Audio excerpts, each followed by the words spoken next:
কালিয়াগঞ্জ ব্লকের women development officer block মহিলা উন্নয়ন আধিকারিকের বিরুদ্ধে ওঠা আর্থিক তছরূপের অভিযোগের তদন্ত করা স্বনির্ভর মহিলাদের রাজ্য সরকারের আনন্দধারা প্রকল্পের ফান্ডের টাকার দুর্নীতি মুক্ত করা, নতুন সেলাই প্রশিক্ষক নিয়োগের ক্ষেত্রে কোনো আর্থিক লেনদেন না করা সহ মোট 9 দফা দাবিতে মঙ্গলবার কালিয়াগঞ্জের বিডিও প্রশান্ত রায়কে ডেপুটেশন দিল কালিয়াগঞ্জ ব্লক মহিলা তৃণমূল কংগ্রেস কমিটি। এদিন দুপুরে একটি প্রতিবাদ মিছিল করে এসে কালিয়াগঞ্জ বিডিও অফিসে বিভিন্ন দাবিতে বিক্ষোভ দেখানোর পাশাপাশি দাবিপত্র ভিডিওর দপ্তরে জমা দেওয়া হয়। কোনো প্রকার অপ্রীতিকর ঘটনা এড়াতে বিডিও অফিসে পুলিশ মোতায়েন করা হয়। সংগঠনের কালিয়াগঞ্জ ব্লক সভাপতি পঞ্চমী দাস, তৃণমূল কালিয়াগঞ্জ ব্লক সভাপতি তথা জেলা পরিষদের পূর্ত কর্মাধ্যক্ষ নিতাই বসু, জেলা পরিষদের নারী ও শিশু কর্মাধ্যক্ষ লতা সরকার, জেলা তৃণমূলের চেয়ারম্যান সচিন সিংহ রায়, জেলা মহিলা সম্পাদিকা দীপা সরকার, জেলা পরিষদের সদস্য রামদেব সাহানি, রত্না রায় সহ অন্যান্যরা উপস্থিত ছিলেন এদিনের কর্মসূচিতে।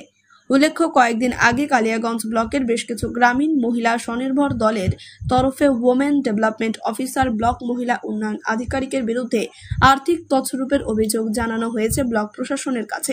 আগামী 7 দিনের মধ্যে ওমেন ডেভেলপমেন্ট অফিসারের বিরুদ্ধে উপযুক্ত ব্যবস্থা গ্রহণ যদি না করা হয় তাহলে মহিলা তৃণমূল কংগ্রেসের পক্ষ থেকে আন্দোলনের পথে নামা হবে।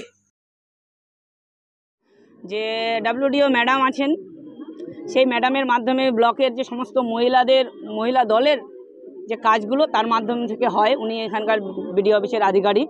তো সেই যে ডব্লিউডিও ম্যাডাম আছেন তার বিরুদ্ধে আর্থিক তছরূপের দাবি উঠেছেন, আপনারা সকলেই সেটা খবরে দেখেছেন এবং সাধারণ মানুষ যারা আছে তারাও সেটা জানে এবং যারা আমাদের সিএসপি সম্পাদিকারা কাজ করছেন তাদের সাথে তারা তার প্রমাণস্বরূপ হিসেবে আছেন যে উনি কতটা আর্থিক তছরূপ করছেন প্রত্যেকটা বিষয় থেকে। সেই জায়গাটার থেকে আমাদের 9টি দাবি ছিল, সেই 9টি দাবি আজকে আমরা বিডিও সাহেবের কাছে পেশ করলাম আমাদের তৃণমূল কংগ্রেসের পক্ষ থেকে। কত টাকা তছরূপ করেছে দেখুন, সেটা তার জন্য বিডিও সাহেব প্রমাণ সহকারে সেটা তদন্ত করবেন এবং সেটা বিডিও সাহেব নিশ্চয়ই ভালো করে আমাদেরকে জানিয়ে দেবেন। তার বিরুদ্ধে আপনারা কি দাবি রেখেছিলেন? আমরা তার বিরুদ্ধে দাবি রেখেছি, আমাদের যে 9টা দাবি আছে সেই দাবিগুলো অবিলম্বে তদন্ত করে 7 দিনের মধ্যে আমাদেরকে ফিডব্যাক রিপোর্ট বিডিও সাহেব দেবেন। কি কি দাবি আছে 9টা দাবি? এর মধ্যে প্রথম দাবিটাই আছে স্বনির্ভর মহিলাদের রাজ্য সরকারের আনন্দধারা প্রকল্পের আরএফ ফান্ডের যে টাকার দুর্নীতি, সেটা টাকার দুর্নীতিটাকে মুক্ত করতে হবে। দ্বিতীয় পয়েন্ট আছে সংঘের বিওডি ট্রেনিং বাবদ কোনো টাকা নেওয়া যাবে না। তৃতীয় দাবি আছে সংঘ ও মহাসংঘের কাছ থেকে স্কুলের ছাত্রছাত্রীদের পোশাক সেলাই ও বিতরণ বাবদ কোনো আর্থিক লেনদেন করা যাবে না। চতুর্থ দাবি আছে নতুন সেলাই প্রশিক্ষক নিয়োগের ক্ষেত্রে কোনো রকম আর্থিক লেনদেন করা যাবে না এবং সংঘের মহিলাদের উপর কোনো আর্থিক চাপ সৃষ্টি করা যাবে না। পঞ্চম দাবি আছে আমাদের স্বর্ণজয়ন্তী দলের মহিলাদের ব্যাংক থেকে যে সিসি লোন দেওয়া হয় সেইখান থেকে কোনো আর্থিক লেনদেন করা যাবে না। সিএসপি বার্ষিক রিনিউয়াল এবং নতুন সিএসপি নিয়োগের ক্ষেত্রে কোনো রকম আর্থিক লেনদেন করা যাবে না। লতিফুর রহমান নামে একজন ওনার অফিসে কাজ করেন, তার আইনি কি কাজ করার যোগ্যতা আছে সেটা ওনাকে প্রমাণ করতে হবে। তো সেটার উত্তর আমরা পেয়েছি, আর বাকিগুলোর উত্তর আমরা পাইনি। আর তারপরে আছে অবিলম্বে ডব্লিউডিও ম্যাডামকে কালিয়াগঞ্জ ব্লক থেকে তদন্ত সাপেক্ষে তদন্ত করে সেখান থেকে অন্য কোথাও ট্রান্সফার করাতে হবে। শ্রীমতী স্বপ্না দাস ডব্লিউডিও ম্যাডাম এর বিরুদ্ধে যে অভিযোগ জমা পড়েছে তার দ্রুত তদন্ত করে বিডিও সাহেব আমাদেরকে 7 দিনের মধ্যে ফিডব্যাক রিপোর্ট দেবেন। এই 9টা দাবি।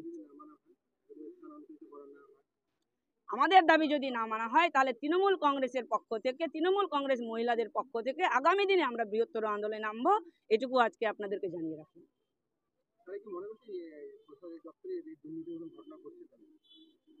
দেখুন, দুর্নীতি শুধু দপ্তরের কথাটা ভুল, কিছু মানুষ কিছু আধিকারিক করছে, সেখানে পুরো বিডিও অফিস বা পুরো বিডিও অফিস চেম্বারকে আমরা বলবো না, বিডিও অফিস স্টাফকে বলবো না, সেখানে কিছু একজন কয়েকজন হয়তো বা হতে পারে বা উনি হয়তো সেখানটায় হয়েছেন, তাই বলে সবাই সেটা নয়। এভাবে তো সমাজ চলে না বা উন্নয়ন চলে না। সেই জায়গাটা থেকে উনি নিশ্চয়ই সেই জায়গাটায় প্রমাণিত হবেন আশা রাখছি। আমরাও আমাদের কাছে যে আমাদের দাবিগুলো আছে সেগুলো আমরা নিশ্চয়ই জাজ করি সেই জায়গাটাতে আজকে পৌঁছেছি না হলে এত বড় আন্দোলনে আজকে আমরা নামতে পারি সাপোর্ট করা হচ্ছে কেন? বিডিও সাহেব চাই জব দাও, এখনো খালি ব্লক স্তরে দুর্নীতি